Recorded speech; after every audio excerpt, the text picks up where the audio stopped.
Awe Masakaners, welcome to my YouTube channel. My name is Sheldon Zam. I'm featuring 10 Tenny Bear today. Yo, yo, what's up? And welcome back, fellow Zam Jammers who are subscribed and notified to this YouTube channel. In this video, we're going to be talking about what each of the letters in the MyersBriggs tests stand for and how the MyersBriggs tests work as a follow-up from last week. So if you haven't seen that video yet, do go and check it out. But that's the intro to this video. Let's roll the intro.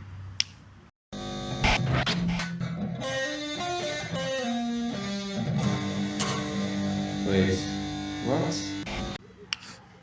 Alright guys, we're back, and yeah, first of all, I'd like to ask 10, if people haven't taken the MyersBriggs personality test yet, why should they take it?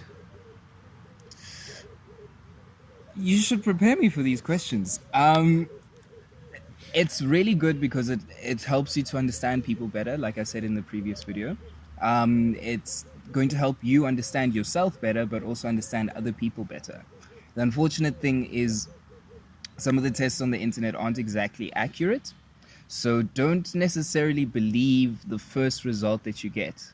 Learn a little, do a little bit of learning and a bit of research so that you know more about what each of the letters mean and the order and how that affects things, because then that'll help you get a more accurate result. Yeah, I was actually doing some research right now before this video, and what you see on the internet are just free tests. Normally, if you want to get proper results, you can have a practitioner, a psychological practitioner, analyze you and assess you to give you proper results.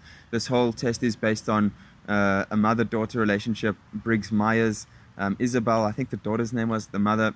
Anyways, they adopted a psychological theory, and using that, people have 8 different traits, and they lean towards one or the other. So there are different letters. We're going to go through the letters now, and 10 is going to help us explain them, and then I'll just share a bit of what I found. So the first letter, for the people who did their tests last week and asked more about like what does this mean, the first letter is either an E or an I, which means extroverted or introverted.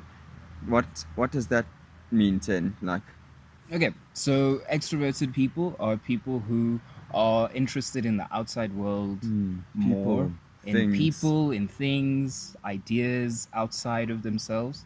And introverted is obviously people that are interested in people, things, ideas on the inside. Yeah, I think yeah, more inside the head, more ideas. Um, okay, and And then the interesting thing is, while you may lean towards one or the other, like for example, in all tests, I come out as an extrovert. I am very introverted most of the day, as Sheldon learned the hard way, because he only knew me when I was like in my people mode, and now that we live on the same property, he's like, "Why you always like need me time?" So an interesting thing to note is even if you are extroverted or introverted, there are parts of you that are introverted and parts of you that are extroverted. yeah, and I consider myself an ambivert, although I do lean towards the extroverted side. After I or E comes what? Sensing or intuitive. Okay, and what is your understanding of that? Ooh, that's a fun one. I hope you've been recording. That's a fun one. So sensing is people who are more interested in the real concrete things of the world. Interested in the five senses: sight, smell, touch, sound, and taste. And they're very focused on that on an introverted side, as in your own senses, or extroverted, as in taking the world in with your five senses. You got extroverted sensing and introverted sensing. Like I said, one is more introverted, focused on your body, your memories, your feelings, physical, tangible feelings, that is. And then extroverted is more like, it's those people that have a very good sense of style, you know? They have very good aesthetic. They can tell you when something looks good or doesn't look good. They dress really well. My phone is ringing. Mr. Popular over here. Excuse me. That is quite interesting. Um, It's okay. Take the phone out. So yeah, and then intuitive is people who are focused on ideas and making unique connections either in the outside world or in their inner world. So extroverted intuitives are people who are usually very witty, very quick with their comments, quick with the joke. I'm sure you know one friend of yours that always talks nonsense, but he's very, very quick with his jokes. And they're very good at making connections between very strange things. And that's why they can be funny, because they'll connect this and that in this weird roundabout way. Introverted intuitives are people who are who make connections, the same kind of connections, but on the inside, in their own time. They need a lot of me time. They're very smart, but because it's introverted, you never know how they got to their answer. So yeah, it's those people who just know stuff and you have no idea how they know. Sure. That's crazy. We move on to, what is it?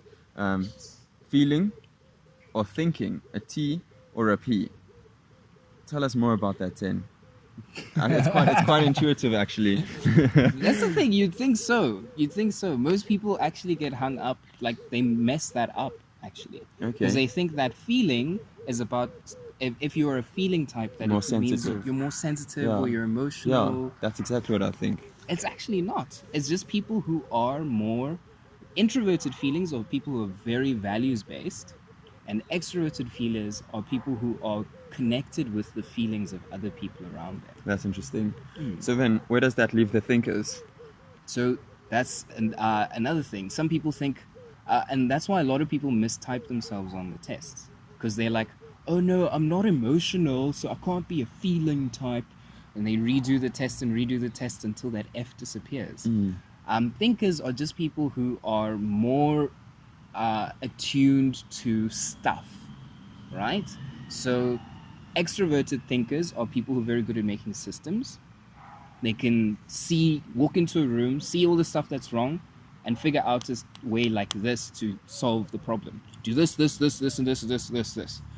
They're usually those choir mensa, stern, Our boss, myself.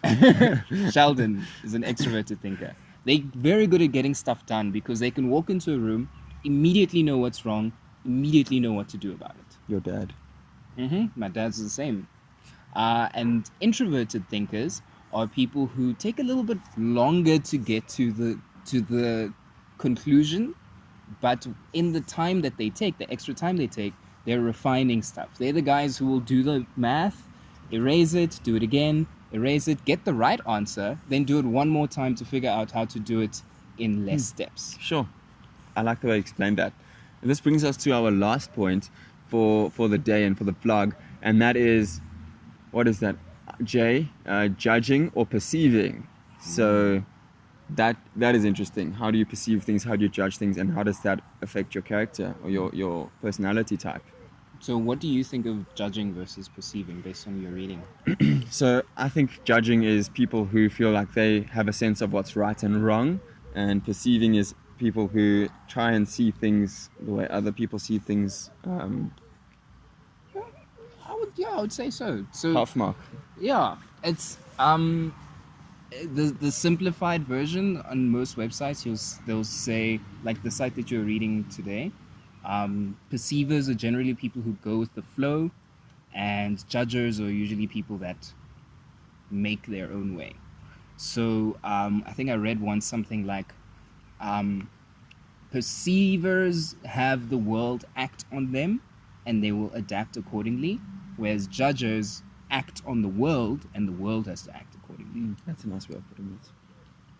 So if you want to get technical, it's just really just about the order in which your stack, the 8 functions Sheldon mentioned earlier, the order in which those functions are in determines whether you're a judge or a feeler. Whether you're more likely to say, this is wrong because it hurts this person's feelings, and societally speaking, this is not the way that things are meant to be, and that's why it's wrong. Or if you are an extroverted feeler, or if you're an extroverted thinker, this is wrong because that's a bad system and it's not going to work and it's not going to get things done. Sure. Hey, this boy is fire. That's why. I mean, I did tell him a few days this week, this is what we'll be talking about. But I mean, it's not like he really needs to be prepped because like, he just knows. Is this your way of telling the people? And you told me about this video, like, oh, well, you told me about it last week, but you're like, let's go do it now. And I'm like, I didn't prepare anything. I honestly wanted to do it during lunch today, but this guy was taking a fat nap right over here, and I felt bad to intrude on his nap. But I You did should feel anyways. bad. I didn't really. I waited for him to turn around, and I was like, "Do you want to shoot a collab?" And I was like, As you can tell by the tangents we're on, this is the end of the video. So if you haven't yet given a like, please do drop a like. If you haven't taken the MyersBriggs personality test, or if you're interested now, go search MyersBriggs personality test on Google, and you will very easily find one of many websites that will give you results. It is not a definitive, this is what you are for the rest of your life kind of thing. It is just an internet test, and the reason why I find it helpful, if you haven't seen the last video yet, is just to understand yourself and others better, so that you don't have to feel like, why is this person like this, and be frustrated with that, but rather have a sense of understanding. So thank you so much, Ten, for featuring on this video. If you have any closing remarks, now is the time. you know, go check me out on Twitter. On Instagram. Go check me, plug me in. I'm just gonna keep plugging myself until you cut the video. You know, 10E Bear, TENNIBS.